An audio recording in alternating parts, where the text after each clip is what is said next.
Good day! Welcome to Teacher Ariel TV. Today, you are going to learn about multiply 2-digit by 2-digit numbers without regrouping. Multiplication is the process of combining equal groups to find the total number of items. Now, let's get started. 31 times 23. First, arrange the numbers in columns like this. Place the digit of the number in a column based on its place value. Next, multiply by the ones place. We're going to multiply 31 times 3. Just ignore the 2. So, 1 times 3 is equal to 3. 3 times 3 is equal to 9. Next, we multiply by the tens place. We're going to multiply 31 times 2. Put a 0 to hold the ones place. That's because 2 is not really a 2. It's a 20. So by adding the 0, we can keep its value. So 1 times 2 is equal to 2. 3 times 2 is equal to 6. We add the partial products to get the final answer. 3 plus 0 is equal to 3. 9 plus 2 is equal to 11, which we regroup 100 and 110. 1 plus 6 is equal to 7. Our final answer is 713. Another example. 21 times 13. First, arrange the numbers in columns like this. Place the digit of the number in a column based on its place value. Next, we multiply by the ones place. We're going to multiply 21 times 3. Just ignore the 1. So, 1 times 3 is equal to 3. 2 times 3 is equal to 6. Then, multiply by the tens place. We're going to multiply 21 times 1. Put a 0 to hold the ones place. That's because 1 is not really a 1. It's a 10. So by adding the 0, we can keep its value. So 1 times 1 is equal to 1. 2 times 1 is equal to 2. We add the partial products to get the final answer. 3 plus 0 is equal to 3. 6 plus 1 is equal to 7. And we bring down the hundredths digit 2. Our final answer is 273. Another example, 24 times 21. First, arrange the numbers in columns like this. Place the digit of the number in a column based on its place value. Next, multiply by the ones place. We're going to multiply 24 times 1. Just ignore the 2. 4 times 1 is equal to 4. 2 times 1 is equal to 2.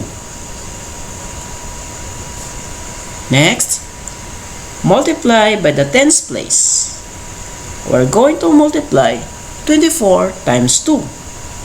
Put a 0 to hold the ones place.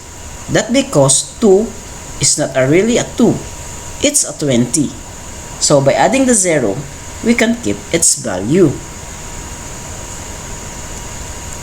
4 times 2 is equal to 8.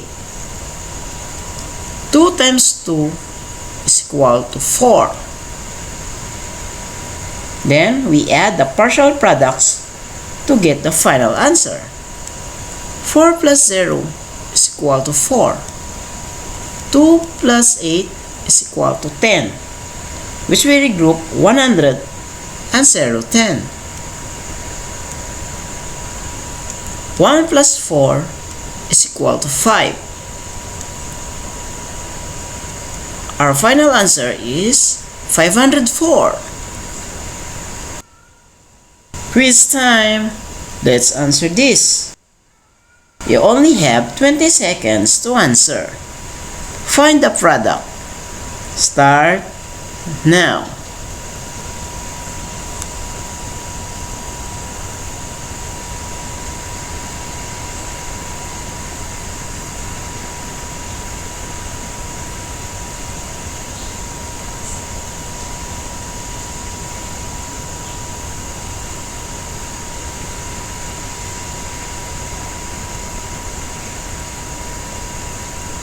Time's up.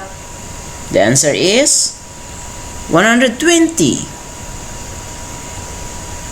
23 times 12.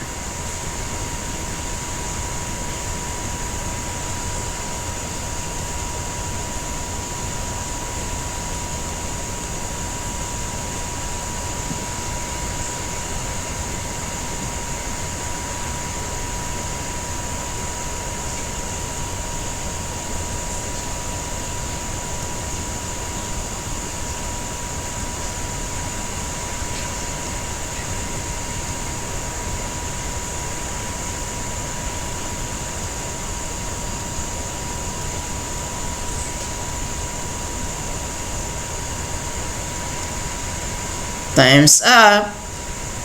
The answer is 276. 31 times 22.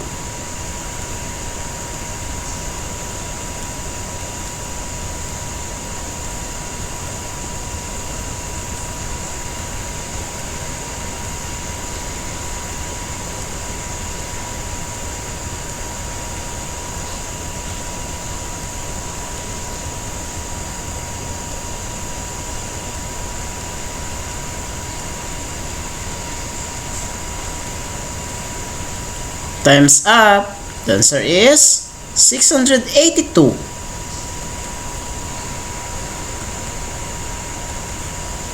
40 times 21.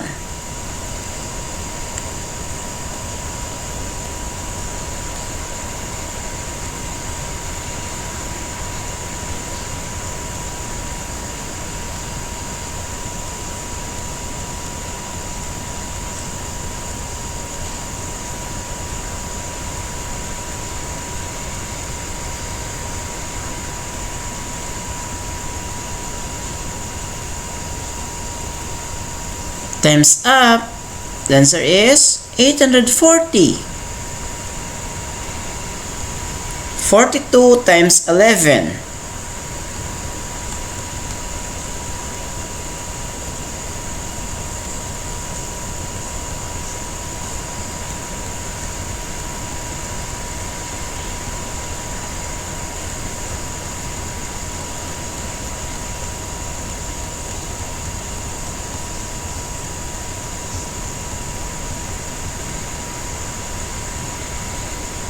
Time's up. The answer is 462. 32 times 23.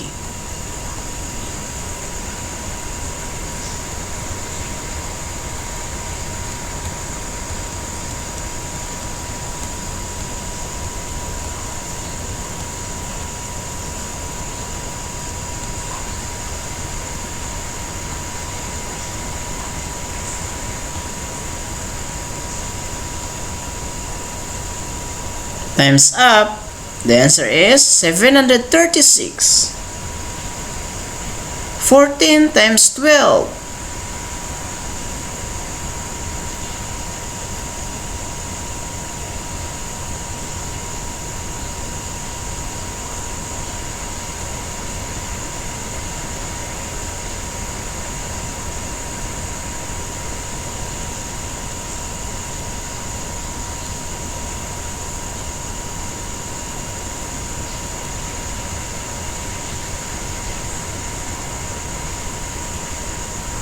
Times up. The answer is 168.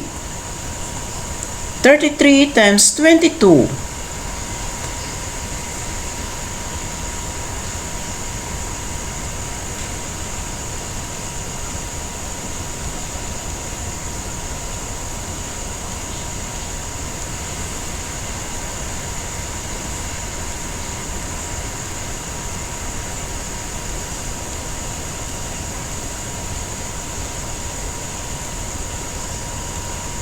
Times up.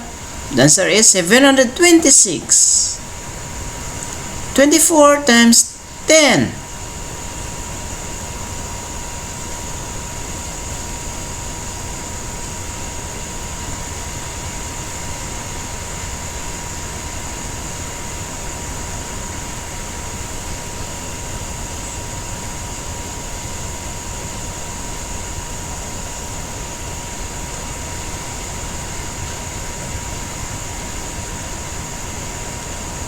Times up. The answer is 240. 21 times 12.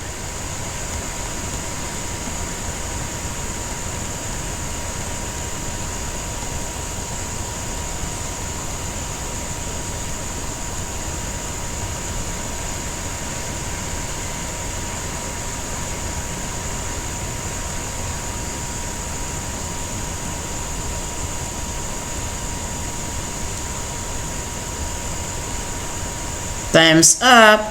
The answer is 252. That's all for now. I hope you enjoy learning about multiply 2-digit by 2-digit numbers without regrouping. Thanks for watching.